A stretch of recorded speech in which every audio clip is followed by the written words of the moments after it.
Halo semuanya, selamat menonton video Indo Paulia hari ini ya.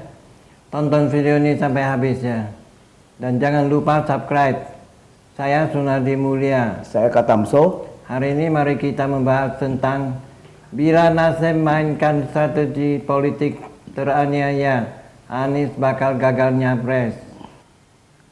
Partai Nasdem sudah mendeklarasikan Anies sebagai capres 2024 semenjak tanggal 3 Oktober 2022. Tapi hingga pertengahan Juni 2023 belum juga ada calon pendamping Anies. Tapi Ketua DPP Partai Nasdem Sugeng Suparwoto menyampaikan cawapres yang bakal mendampingi Anies sudah mengerucut pada satu nama dan telah disetujui oleh 3 ketua umum parpol pengusung Anies. Waktu pengumuman cawapres sepenuhnya ditentukan oleh Anies. Sementara itu juru bicara PKS Ahmad Mabruri Jumat tanggal 16 Juni 2023 membenarkan pernyataan Sugeng tersebut. Diketahui bahwa Pilpres 2024 tidak ada sosok petahana. Setiap capres dalam posisi yang sama, PDIP, Gerindra, dan Koalisi Perubahan Persatuan menentukan cawapres dengan penuh perhitungan. Bisa saja cawapres diumumkan pada menit terakhir jelang pendaftaran capres dan cawapres pada Oktober 2023. Walaupun sudah ada pernyataan dari pihak Nasdem dan PKS tentang sosok cawapres Anies, tapi perseteruan dan permasalahan kerap terjadi di internal KPP. Analis politik ada yang memprediksi Anies akan gagal nyapres dengan berbagai kemungkinan-kemungkinan. Kemungkinan pertama, Demokrat tampak sudah tidak sabar karena Anies tidak kunjung mengumumkan siapa cawapresnya, sebab Demokrat yang mengusung ketua umumnya AHY sebagai cawapres butuh kepastian. Kepala Badan Pemenangan Pemilu Partai Demokrat Andi Arief Senin tanggal 5 Juni 2023 mengatakan jika sampai Juni belum juga ada deklarasi berpasangan, kemungkinan Demokrat akan mengevaluasi. Artinya apa? Berarti sisa 10 hari lagi sejak hari ini tanggal 21 Juni 2023 Partai Demokrat bisa menarik dukungan ke Koalisi Perubahan. Bila pernyataan Demokrat benar terwujud, dipastikan Anies gagal nyapres karena tidak memenuhi ambang batas presidential threshold. Kemungkinan kedua, Anies gagal nyapres bisa pula diakibatkan oleh Mahkamah Agung yang memenangkan gugatan Ketua Kepala Staf Kepresidenan Muldoko atas perkara dengan Partai Demokrat versi AHY. Memang hal ini belum pasti, tapi segala kemungkinan bisa saja terjadi. Kemungkinan ketiga, Anies gagal nyapres karena akan berhadapan dengan hukum. Manakala KPK berhasil mendapatkan 2 alat bukti terkait kasus dugaan korupsi Formula E.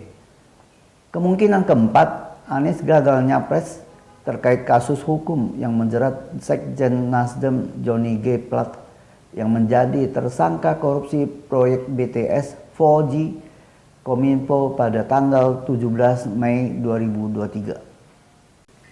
Selain Johnny, kader Nasdem lainnya yaitu Syahrul Yassin Limpo selaku Menteri Pertanian juga dipanggil KPK pada Senin tanggal 19 Juni 2023 terkait dengan penyelidikan dugaan korupsi di Kementerian Pertanian.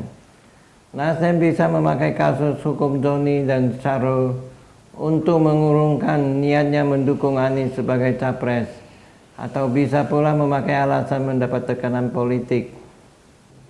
Melihat demikian banyaknya kasus hukum yang menimpa Koalisi Perubahan, Menko Polhukam Mahfud MD mendorong partai-partai politik yang ada di Koalisi Perubahan tetap solid untuk menjaga Anies maju menjadi Capres 2024. Mahfud khawatir apabila Anies gagal menjadi capres, maka pemerintah yang disalahkan dan dituding berusaha menjegal pencapresan Anies.